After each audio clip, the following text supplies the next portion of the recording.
मैं हूं अंकित अवस्थी।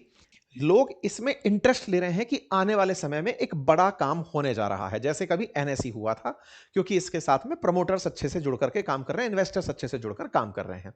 पहले समझ लेते हैं, फिर हम आगे बढ़ेंगे। जैसे आज आप अमेजन और फ्लिपकार्ट देखते हैं। अमेजन फ्लिपकार्ट मैंने उदाहरण इसलिए लिया क्योंकि आप लोग उसे as a market place use करते आए होंगे, सुना तो होगा ही। होता यह है कि आप वहां पर जाते हैं, जिसको सामान बेचना है वो भी उस प्लेटफॉर्म पर आता है। आप दोनों उसके सर्च इंजन में जाकर अपने लिए वस्तु खरीदने के लिए लिखते हैं।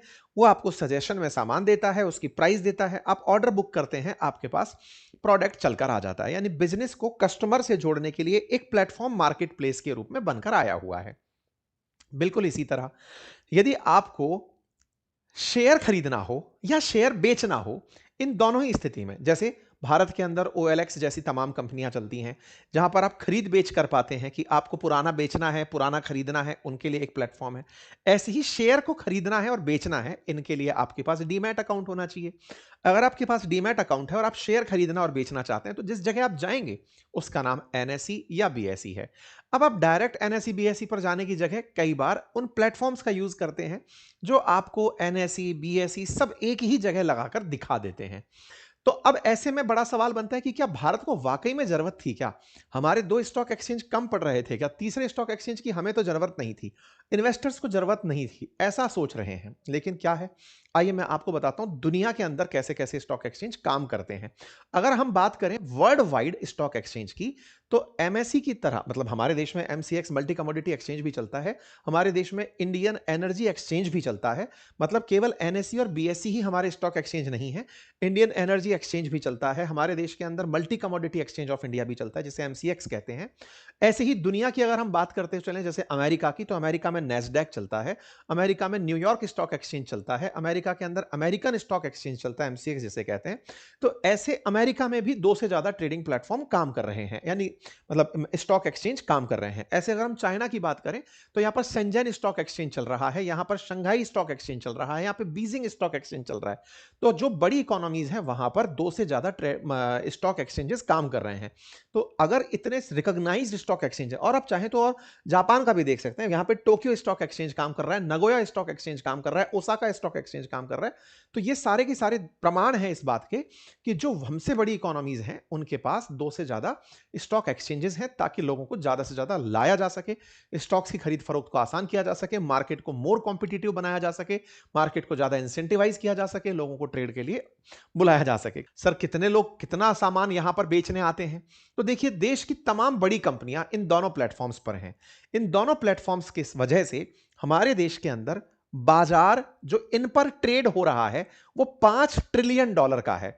दुनिया में चौथा सबसे बड़ा बाजार भारत का बनकर खड़ा है।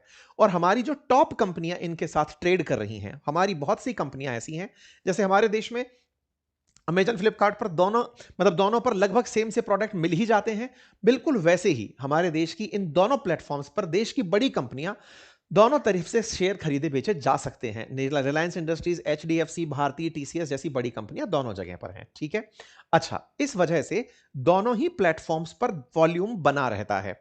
बहुत सारे लोग, कई बार इन दोनों की प्राइसेस में अंतर होता था, तो इधर से खरीद के उधर बेचते थे।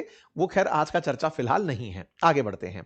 ये दोनों गजब तरीके से बाजार को लीड करते हुए चल रहे हैं। दुनिया में चौथा सबसे बड़ा बाजार, $5 ट्रिलियन का listed market national stock exchange और बॉम्बे स्टॉक एक्सचेंज पर उपलब्ध है।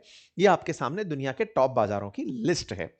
भारत का अब ये स्टॉक बाजार अब अपने आप को एक कंपटीटर के आने से परेशान पाएगा। नाम है उसका मेट्रोपॉलिटन स्टॉक एक्सचेंज। ध्यान से समझिए, ये बिल्कुल वैसे ही है जैसे आपसे कहा जाए कि रिलायंस अचानक एंट्री कर जाए अमेजन और फ्लिपकार्ट के बीच में कि सुनो भाई, हम आ गए, अब आपके साथ हम भी अपनी जगह प्लेटफॉर्म पर सामान बिकवाएंगे। ऐसे ही मेट्रोपॉलिटन स्टॉक एक्सचेंज बाजार में एंट्री कर गया है। ठीक है।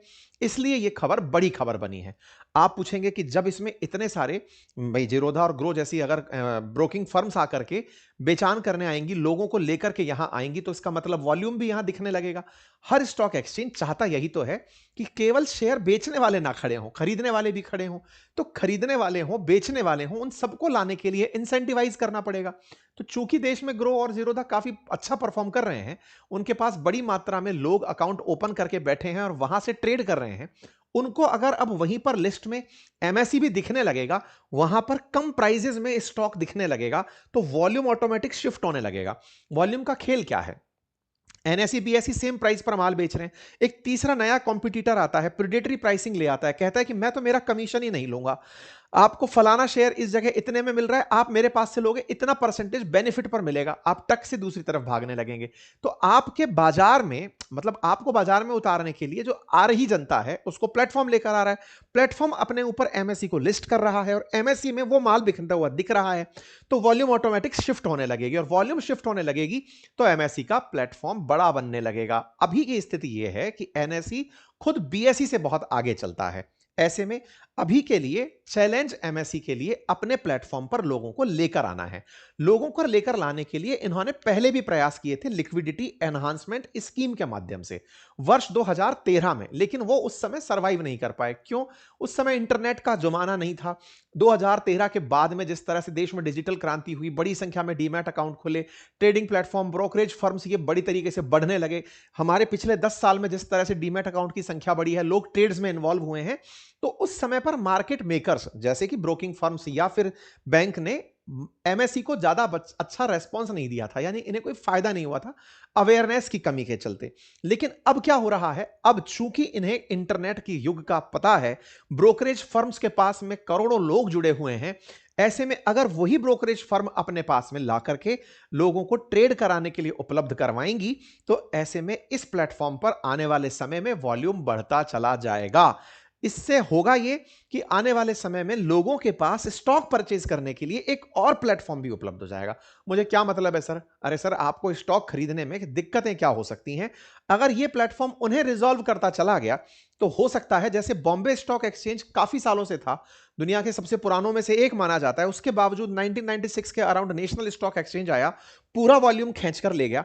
ऐसे ही नेशनल स्टॉक एक्सचेंज के दौर में उसकी कमियों को दूर करते हुए अगर एमएससी आता है और वो आकर के उसके वॉल्यूम को खींचकर इधर ले जाता है, और ले जाने के लिए करना कुछ नहीं है, जिन ट्रेडिंग प्लेटफॉर्म्स पर ट्रेड हो रहा है वहां उसे दिखना है कि यहां पर स्टॉक इतने का है, तो लोग वहां पर निकलने लगेंगे। उसका जो सेटलमेंट है, ट्रेड सेटलमेंट है, फास्ट होने लगता है, कमीशन कम होने लगता है, तो ऑटोमेटिक लोग वहां पर चलना शुरू कर देंगे, और इस वजह से लिक्विडिटी एनहांसमेंट करने के लिए इन लोगों ने खेल किया है। ठीक है साहब, लेकिन हाँ, चैलेंजेस तो रहेंगे ही, क्योंकि पहले भी दिक्कत थी, पहले भी जब बॉम्बे स्टॉक एक्सचेंज था तब ये एंट्री नहीं कर पाए थे। आज की मैंने आपको स्थिति बता दी। बॉम्बे स्टॉक एक्सचेंज और नेशनल स्टॉक एक्सचेंज के बाजार के बारे में आपको मैं बताऊं तो नेशनल स्टॉक एक्सचेंज ऑलरेडी बाजार का 90 से 92% हिस्सा अपने पास रखता है, बॉम्बे स्टॉक एक्सचेंज 8 से 10% हिस्सा रखता है। एमएससी प्लेटफॉर्म के पास 1% से भी कम ट्रेडिंग वॉल्यूम फिलहाल है, लेकिन चूंकि ये आज से रीलॉन्चिंग कर रहा है और ट्रेडिंग प्लेटफॉर्म्स की वजह से कर रहा है, तो ये निश्चित ही टक्कर देने की स्थिति में होगा। आज इस बात का अंदाजा इससे लगा सकते हैं कि एमएससी का जो अनलिस्टेड शेयर है ना, उसके प्राइस में जबरदस्त उछाल आया है। अनलिस्टेड शेयर से मतलब, अगर एमएससी कल को खुद कभी लिस्टेड होने चला आए, जैसे नेशनल स्टॉक एक्सचेंज खुद लिस्टेड होने की तैयारी कर रहा है, मैंने पिछली बार भी बताया था, तुहिनकांत पांडे जी ने परमिशन दे दी है कि इस महीने तक एनओसी दे देंगे उन्हें, तो ऐसे ही कल को अगर एमएससी भी लिस्टेड होने आएगा तो उसके पहले से ही अनलिस्टेड शेयर बिकने लगेंगे, तो उसके अनलिस्टेड शेयर्स के प्राइसेस में एकदम उछाल देखने को मिला है। क्यों? क्योंकि लोग इसको समझ पा रहे हैं कि इसके पीछे कौन खड़ा है, तो ये मार्केट के अंदर एंट्री तो करेगा। अब ये इनकी पूरी तरह से जो मार्केट में वर्चस्व बना हुआ है, हेजिमोनी बनी हुई है, इसे चैलेंज कर पाएगा या नहीं, इसके लिए काफी सारे चैलेंजेस होंगे, क्योंकि लिक्विडिटी कॉन्सेंट्रेटेड है, पार्टिसिपेट, ये तमाम चीजें हैं इनको चैलेंज करने के लिए। लेकिन हां, मार्केट के अंदर फिलहाल चर्चाएं इस बात की है कि दलालों के लिए, मतलब दलाल स्ट्रीट जो है, उनके लिए एक और एक्सपेंशन हो गया है कि एनएसई बीएसई और एमएसई भी आकर के साइड में खड़ा हो गया। मेट्रोपॉलिटन स्टॉक एक्सचेंज देश का तीसरा सबसे बड़ा स्टॉक एक्सचेंज बनने की तैयारी कर रहा है, और इसी वजह से सब जगह यहां पर चर्चाओं का दौर शुरू हो चुका है। सुर्खियां कब बनी थी? जब इन्होंने ग्रो के promoter billion brain garage venture के साथ और जिरोधा के जो कामत ब्रदर्स हैं उनका रेन मैटर इन्वेस्टमेंट से पैसे रेज किए थे, तब जाकर ये सुर्खियों में आ गए थे। कहा जा रहा है कि लगभग 1200 करोड़ के आसपास ये फंड रेज कर चुके हैं, और इस मल्टी कमोडिटी एक्सचेंज स्टेक में, मतलब जो स्टेक होल्डर्स हैं उनके नाम आप यहां पर देख सकते हैं कि कितने लोगों का यहां पर पैसा ऑलरेडी लगा हुआ है। इस वजह से इसका जो कमबैक है ये लोगों के बीच में, क्योंकि 1200 करोड़ का अगर आप फंड रेज करके आ चुके हो प्लेटफॉर्म को अच्छा बनाने के लिए, तो उम्मीदें की जा रही हैं कि यह आने वाले समय में कुछ मचा सकता है। परिणाम दो, यहां पर 2x पिछले 20-30 दिन के अंदर स्टॉक के प्राइसेस एमएसई के बढ़े हैं अनलिस्टेड शेयर्स में।